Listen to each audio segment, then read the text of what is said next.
This is what our videos used to look like, and this is what they look like now.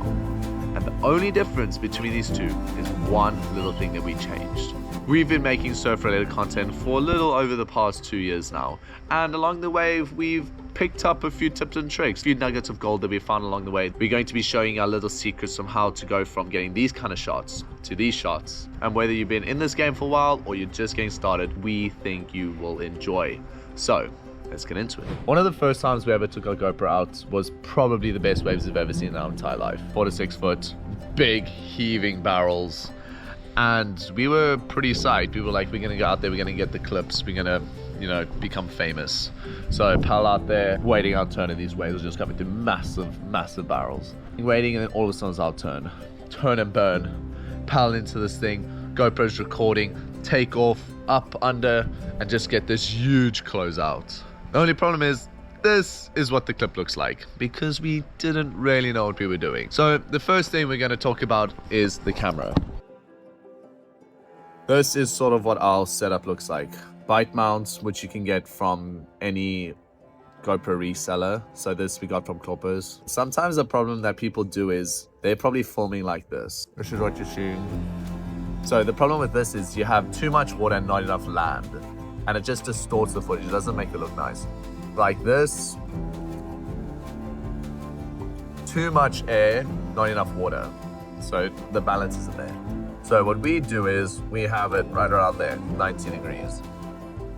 What this does is it gives you a good balance between air or top above the wave and the water.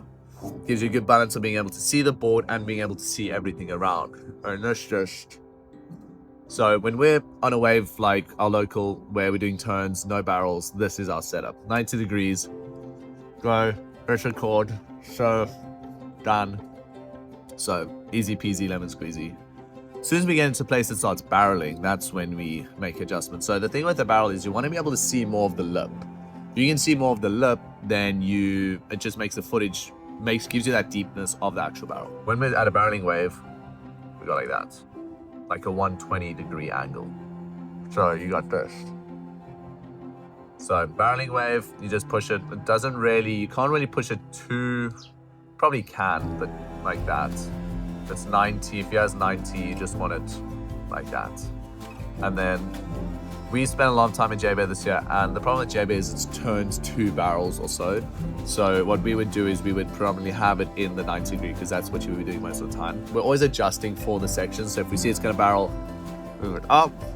If you're done with the barrel, put it back. This is just a rope. I don't even know where it came from. Tie it around wherever you can. I'd prefer to tie it around the actual GoPro. So if something does break, it's tied around the GoPro. This goes off like that.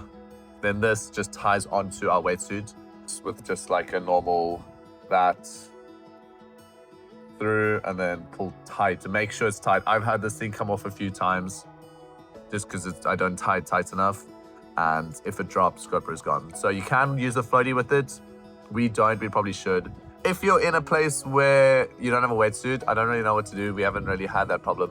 Maybe use Brett Barley's method where it's like a bodyboard leash, so you would tie it onto here somewhere, onto his arm, which would probably work pretty well. We have actually had a few wipeouts where surfboard hit the GoPro out of my mouth. I pulled into barrel and I fell and hit it out, and it was like floating around. Luckily I was able to, it was tied on and it was fine. That's sort of like the hardware setup side of everything. Now for us, we feel that the camera you use is just personal preference and budget. We use GoPro just because we've always used GoPro, and we really love the community around the brand, just everything that the brand stands for. Super user friendly, really good quality, and it works. So that is why we use GoPro. There are other options like DJI and the Osmo Action. We don't really know too much about it, but at the moment we have the GoPro Hero 13 Black. But before that we had the Hero 7 Black. And honestly, you wouldn't really be able to tell when we switched from the 7 to the 13 in POV quality. The 13 definitely is better, but overall, if you're just wanting to film, if the camera records, the camera records. So when it comes to which camera you should be getting, budget is probably the most important thing. If you can afford to get a good one, get a good one. If you've got like a 12, you don't need to be getting the 13. You get like the 14 or 15. The settings you use are pretty important. In the beginning, we found to save storage space, we were shooting at 180p 30 frames. Only problem is this is footage is a bit grainy, and so as soon as we moved on to better storage and stuff like that, we started moving into the 4K 60. This just allows really crystal clear quality footage, especially in the waves. It just looks beautiful. The 60 frames just helps with the smoothness of the actual footage overall. When the camera moves, it just looks really nice. If we have to, sometimes when we need the same storage, then we drop down from 4K to 1080. 1080 with still 60. We find that that's just a nice balance between smoothness, actual quality, and like the quality of it. It's still a little bit grainy, but it still works pretty well for what we're trying to do. We prefer a higher frame rate for POVs than higher resolution, just because POVs, you want the smoothness of the camera because there's a lot of moving parts. When we're surfing, we use the 4K 60, and vlogging, we use 4K 60. The only difference between the two is GoPro brought out a new feature on the 13. They have had it before, like hyperview or super view or something like that. On the 13, they've got super view, which is just like a extended field of view. So when you're surfing, it just gives you that extra footage, which is really nice to just have extended areas. With vlogging, it doesn't really work because it distorts the edges a bit. So then we just put it onto wide. So if we're surfing 4K 60, 16:9 ratio with ultra view or the hyper view. Then when we go on to vlogging, something we actually want to try is the 4:7 frame, so it's a little bit more square. I think it's 4:7, just to be able to transition between short form and long form content. The 4:7 gives you a little bit more footage at the top to be able to crop in for TikTok and those kind of things. We've only tested once. We haven't really done it for POVs. I don't know how that will work, but if it works, then you get like cool, because at the moment we find with the short form content, it's very squished, so we sort of have to bring it down and just put a blur at the top. So that's something we want to figure out, maybe squishing it down and working it like that. And what we really enjoy about the GoPro that they brought out recently is being able to have presets. So we've got 2 presets that we usually intertwine between just vlogging. So you literally click it on. I'm pretty sure there are shortcuts. We don't know the shortcuts. Let's just turn on select vlogging. It's got those vlog presets. So it's got the 16:9, 4K 60 wide. And then when we want to switch to surfing, we just switch it, and then it goes to the 16:9, 4K 60 hyper view, just to make it quick. Otherwise, in the past, you had to go change it, and when it's wet, it's a pain in the ass. Unfortunately, we still use the old lick and wash method. We found it worked a lot better when we had the 7. I don't know, I think GoPro's brought out some new features onto the lens to make the water distortion just better. They have a method where you put wax on the lens and then you wipe it off. Fortunately, we put too much wax on, and I still panicked a little bit because the whole screen went blurry, and I was like, oh my gosh, what have I done? And the waves were firing, so we'll wait a little bit before we try that method out again, but that's sort of what we do at the moment. Another thing that we recommend with your GoPro, if you're using it, lock the screen. The water is very annoying, and it just moves the things and can change your settings. So if you're going in the water, make sure your screen is locked, just to prevent your settings being changed by the water. This is our settings, surf, video. So this is what we use. That's a 4:3. That's the other thing we were talking about.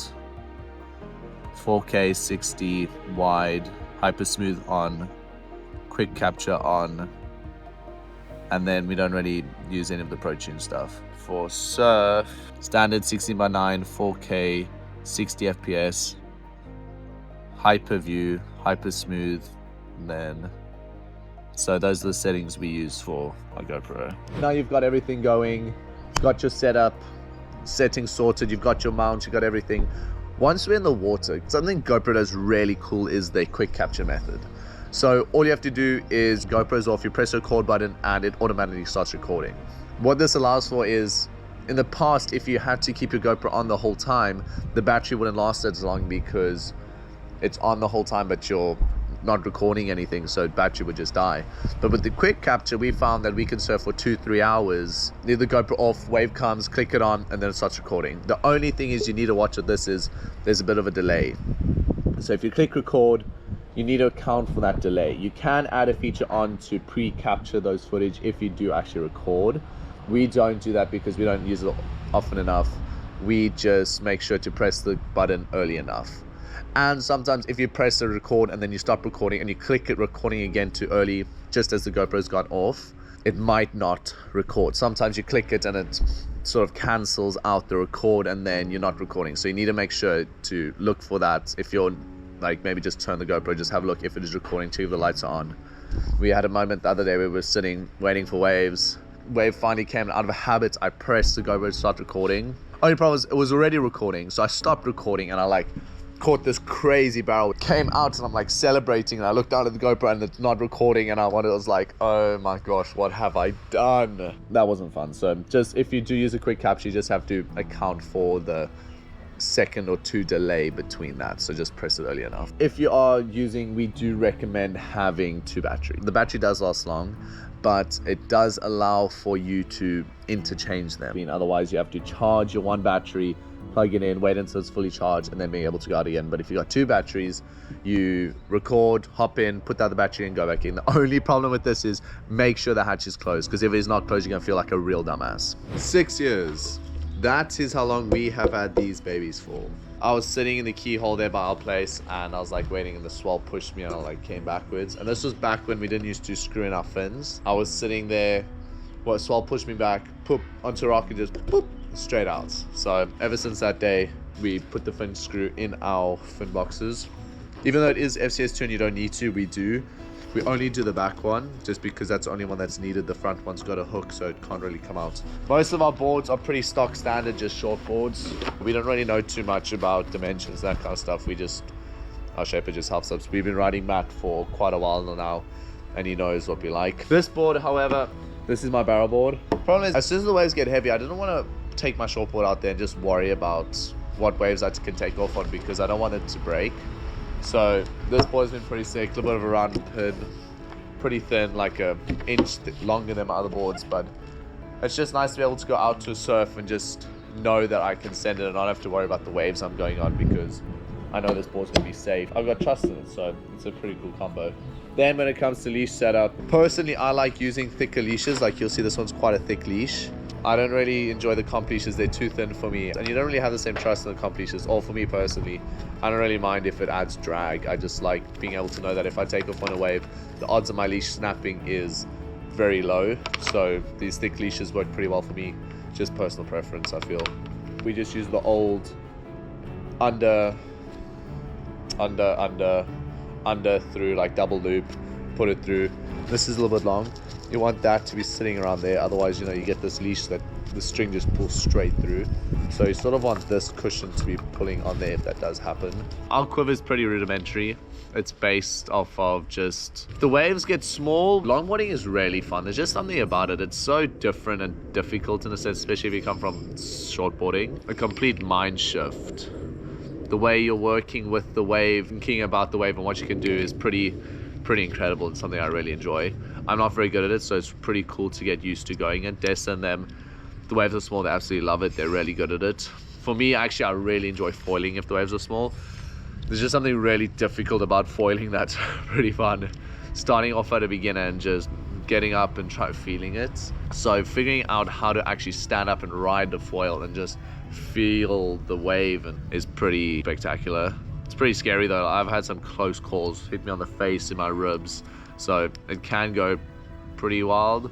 For us, a big thing is fun. Use the Jamie O'Brien method of just, there's no such thing as bad waves. It's just like your mindset about them and the equipment you have with you. Another day we went J-Bay and the waves were really small, so we just went out with the mates, riding Elias and weird single fins and twin fins and finless, and just so cool to feel different waves to ride the same wave. There's nothing worse than sitting in a crowded lineup on your shortboard and just completely missing the waves, not being able to do anything. It's crazy how you can be on that shortboard and then you hop onto a 20 like a fish and it's just completely different. It's a completely different feeling, a completely different sense of fun. Something with J-Bay that we found also is, if we get cold, if I personally get cold, I don't enjoy my surf. So I started using a hood. And the difference that has made to my surfs at J-Bay, because the problem with J-Bay is not the temperature of the water. The water is, like, you can deal with the cold water. it's the wind. Sitting there in that crowded lineup, freezing like this, wet hair, wind blowing into your hair, it drops your core so quickly. So just having a hood has really made a big difference in how long our surfs can be and how we actually enjoy the surfs. For us, we believe that having nice equipment is all well and good, and being able to get sick clips and stuff like that is cool.